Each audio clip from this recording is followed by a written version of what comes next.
Ma'am, pen down. Pack it up. This area is restricted. Officer, you're mistaken. I work here. Chief Legal Counsel. Call the switchboard and verify. No games. The manager says you're trespassing. Stand up now. If you put hands on me without cause, you're violating my rights, and you'll answer for it in federal court. Officer Kyle Miller had been a patrol officer with the Chicago Police Department for just over 4 years when he made the decision that would implode his career, humiliate his department, and cost the city of Chicago $6.5 million. He was 29 years old, a man who walked with the heavy rolling gait of someone who believed the badge on his chest granted him immunity from consequence. He had a reputation in the precinct, though not the kind one strives for. His training officers had noted his impatience, his tendency to escalate calm situations into chaos, and a troubling habit of seeing disrespect where there was only confusion. But in a department, stretched thin bodies on the street mattered more than temperament, and Miller had slipped through the cracks of accountability. On a rainy Tuesday morning in November, Miller was patrolling the near north side, a coffee cup rattling in his cup holder, the windshield wipers slapping a steady rhythm against the gray drizzle. He felt untouchable. He felt righteous. And he was about to drive headlong into a situation that would prove just how fragile his perceived authority really was. 3 miles away, inside the soaring glass-walled atrium of Mercy General Hospital, Elena Ross was doing what she had done every day for the past 15 years, protecting the institution. At 52 years old, Elena was the hospital's Chief Legal Counsel. She was a woman of formidable intelligence and grace, a graduate of Harvard Law, and a legal shark who had negotiated billion-dollar mergers and defended the hospital against the city's most aggressive litigators. She was widely respected, known for her terrifying competence and her quiet, steely demeanor. That morning, Elena had arrived early, bypassing her office on the 12th floor to sit in the executive alcove of the main lobby. The atrium was her favorite spot to think. It was a cavernous space with polished marble floors, towering ficus trees, and the low, comforting hum of a functioning hospital. She was reviewing the final clauses of a sensitive acquisition deal, her reading glasses perched on her nose, a stack of confidential files spread out on the low mahogany table before her. She was dressed in a bespoke navy suit that cost more than Officer Miller's annual overtime pay, her hair pulled back in an elegant professional bun. She looked every inch the executive she was. But to the wrong set of eyes, filtered through a lens of prejudice and assumption, she was just a black woman taking up space where she didn't belong. Before we dive deeper into this catastrophic lapse in judgment, where are you tuning in from today, if you believe that experience and dignity should command respect regardless of skin color? Please hit that subscribe button. We are dedicated to exposing the truth behind these encounters, and your support helps us keep the cameras rolling. The wrong set of eyes belonged to Joyce Henderson. Joyce was 36 years old, the newly appointed Director of Patient Experience for the hospital's first floor. She was a woman who governed her small fiefdom with rigid, anxious authority. Joyce had been in the role for only 3 months, and she was desperate to prove to the board that she could maintain standards of excellence. To Joyce, excellence meant order. It meant silence. And mostly it meant that the lobby should look like a brochure, clean, sterile, and curated. Joyce was standing near the information desk, adjusting her beige cardigan, scanning the room for imperfections. Her eyes swept over the families huddled in chairs, the doctors rushing past in white coats, and then they landed on the executive alcove. This area was clearly marked with a small brass sign reserved for hospital administration and guests. Joyce frowned. She saw a black woman sitting there, papers spread everywhere, a laptop open, sipping a coffee that wasn't from the hospital cafeteria. In Joyce's mind, the narrative constructed itself instantly. This wasn't a doctor. She wasn't wearing a white coat or scrubs. This wasn't a donor. Donors were usually escorted. This must be a family member of a patient tired of the general waiting room who had decided to squat in the VIP section to use the better Wi-Fi. Joyce watched Elena for 10 minutes. She saw Elena make a phone call, speaking in low, authoritative tones. Joyce didn't hear the words contractual liability or indemnification. She only saw a woman loitering and being loud. The longer Elena sat there, the more irritated Joyce became. It was a violation of the rules. It was a disruption of the aesthetic. It was in Joyce's limited worldview a challenge to her authority. Instead of walking over and asking, "Excuse me, may I help you?" a simple act that would have saved her job, Joyce decided to escalate. She wanted to send a message.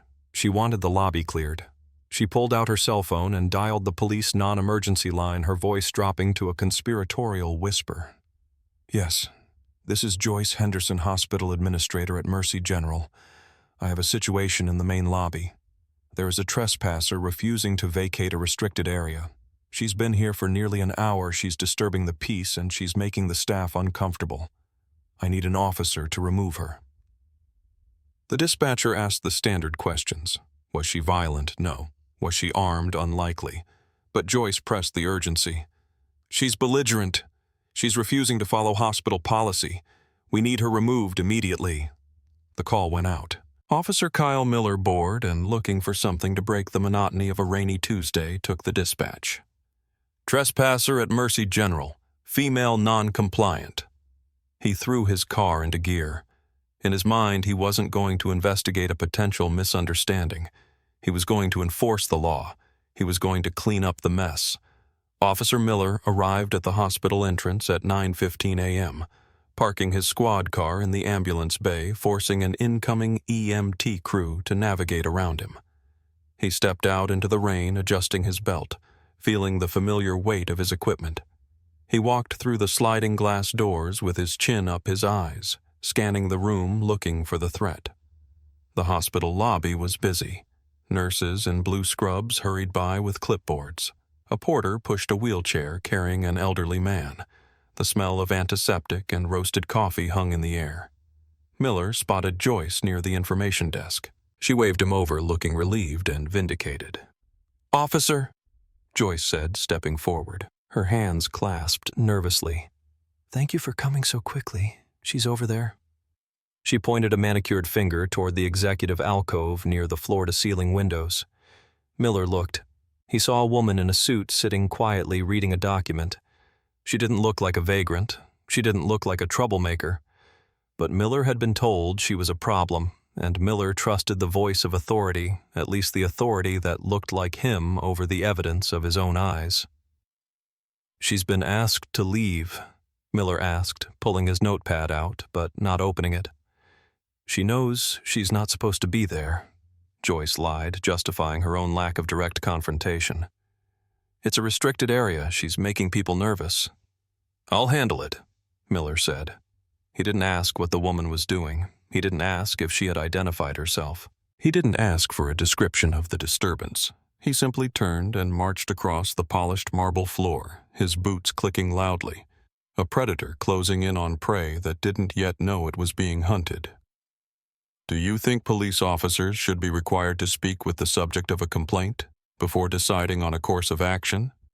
Let us know your thoughts in the comments below." Elena Ross was deep in the nuances of a liability clause when a shadow fell across her paperwork. She assumed it was her assistant Mark bringing the updated files. Without looking up, she raised a finger. "Just a moment, I need to finish this paragraph." "Ma'am, put the pen down." The voice was deep, flat, and aggressive. It was not Mark. Elena stopped. She took a slow breath, capped her Mont Blanc pen, and looked up. Standing over her was a young police officer, his thumbs hooked into his vest, his stance wide and confrontational. He was looming over her, invading her personal space in a way that was calculated to intimidate. "Excuse me," Elena said, her voice calm, the well-modulated tone of a woman who had spoken in federal courtrooms. "You heard me," Miller said, his voice carrying across the lobby. "You need to pack up your things and leave, now." Elena blinked, genuinely confused. "Officer, I believe there's been a misunderstanding. I'm working." "You're trespassing," Miller snapped. "The manager wants you gone. You're in a restricted area." Elena glanced over at the information desk and saw Joyce watching from a distance, arms crossed, a look of smug satisfaction on her face. Elena turned back to the officer. She realized immediately what was happening. She had seen the statistics. She had litigated cases involving unconscious bias. She knew that her suit, her posture, and her presence were not enough to shield her from the assumption that she was other. "Officer," Elena said, removing her reading glasses and setting them gently on the table. "I am not trespassing. I am the Chief Legal Counsel for this hospital. My office is on the 12th floor. I am sitting here preparing for a meeting with the board of directors." Miller let out a short, derisive laugh. It was a sound that scraped against the quiet tension of the room. "Right. And I'm the Surgeon General. Look, lady, I don't have time for fairy tales. You're in a restricted zone. You're not staff. You're not a patient. You're leaving." "I am staff," Elena repeated, her voice hardening slightly. "I am a senior executive. If you would like, I can have the CEO, Dr. Sterling, come down here to verify my identity, or you can simply call the switchboard." "I'm not calling anyone," Miller interrupted, stepping closer. "I'm telling you to move. You're causing a scene." "I am sitting quietly," Elena corrected him. "You are the one causing a scene." And she was right. The lobby had gone silent. People were watching. A nurse near the elevators had stopped, her mouth open. A man in the waiting area held his phone up, the red recording light blinking. Miller saw the phones. Instead of making him cautious, they made him angry. He felt his authority slipping. He felt the eyes of the public challenging him. He needed to regain control. He needed to win. "Last warning," Miller growled, his hand drifting toward his handcuffs. "Stand up and walk out, or you're going out in cuffs." Elena Ross looked at the officer. She saw the youth in his face, the fear masked as aggression. She knew she had a choice. She could submit, walk away, and handle this through official channels later. Or she could stand her ground right here, right now, and let him expose the rot in the system. She chose to stand. "I am not leaving my workplace," Elena said clearly. "And if you touch me, you will be violating my civil rights, and you will be ending your career." And that was the breaking point. To Officer Miller, a black woman telling him about the law wasn't advice. It was a threat, and threats had to be neutralized. "Stand up," Miller shouted. "You are under arrest for trespassing and disorderly conduct." Elena reached for her purse, intending to pull out her hospital identification badge, which was clipped to her folio. "I am getting my ID," she stated, narrating her movements for the witnesses. "Hands! Let me see your hands!" Miller screamed, lunging forward. He grabbed her left wrist, twisting it sharply. Elena gasped in pain. "I am showing you my identification." "Stop resisting!" Miller yelled a phrase he used to justify the force he was about to apply. He yanked Elena out of the chair, her papers scattered across the marble floor. Her expensive coffee cup tipped over, spilling a dark stain across the merger documents. Miller spun her around, forcing her chest against one of the marble pillars. He grabbed her other arm and wrenched it behind her back. Elena winced her shoulder, crying out in protest. She was 52 years old. She was not a fighter. She was a lawyer. "You are making a mistake," Elena said, her face pressed against the cold stone. "I am Elena Ross. I am the General Counsel." "Shut up," Miller hissed in her ear. He snapped the handcuffs on. Click, click. The sound echoed in the silent lobby. He pulled her away from the pillar. Elena stood tall, despite the humiliation. Her blazer was askew, her hair slightly disheveled, her hands bound behind her back like a common criminal. "Officer!" a voice called out from the crowd. It was an older doctor, Dr. Aris, the head of cardiology. "What are you doing? That's Miss Ross." Miller ignored him. He was in the tunnel now. He had the suspect. He had the cuffs. He had to get her out to validate the arrest. If he stopped now, he would look weak. "Back up," Miller shouted at the doctor. "This is a police matter." "Police." He shoved Elena forward. "Let's go." Joyce, standing by the desk, suddenly looked pale. She recognized Dr. Aris. She heard the name Miss Ross. A cold knot of dread began to form in her stomach. She hadn't known. She hadn't bothered to check. She had just assumed. Miller marched Elena through the lobby. Every eye was on them. Elena walked with her head high, her eyes fixed straight ahead. She was memorizing everything. The time, the officer's name tag, the look on Joyce's face. She wasn't just a victim anymore. She was preparing the plaintiff's case in her mind. "You have the right to remain silent," Miller recited as they reached the automatic doors. "Oh, I intend to speak," Elena said softly. "I intend to speak very loudly, Officer Miller, just not to you." They exited into the rain. The cold water hit Elena's face, mixing with the heat of her anger. Miller guided her roughly toward his squad car. He opened the back door and pushed her inside. The hard plastic seat was uncomfortable. The space was cramped. It smelled of stale sweat and disinfectant. Miller slammed the door shut, feeling a rush of adrenaline. He had done it. He had cleared the scene. He walked around to the driver's side, wiping the rain from his eyes, feeling like he had maintained order. He was just about to get in when a black Mercedes S-Class screeched to a halt directly behind his patrol car, blocking him in. The driver's door flew open and a man stepped out. He was tall, silver-haired, wearing a raincoat over a suit that cost more than the patrol car itself. It was Dr. Robert Sterling, the CEO of Mercy General Hospital. He had been on his way to the board meeting, the meeting Elena was supposed to be preparing for. He had seen the commotion from the driveway. He had seen his chief counsel being shoved into a police car. Dr. Sterling didn't run. He stalked. He moved with the terrifying energy of a man who commanded thousands of employees and managed hundreds of millions of dollars. "Officer," Sterling bellowed, his voice cutting through the rain. Miller paused, hand on his door handle. "Sir, step back. I'm conducting a transport." Sterling ignored the command. He walked right up to Miller, stopping inches from his face. "Who do you have in the back of that car?"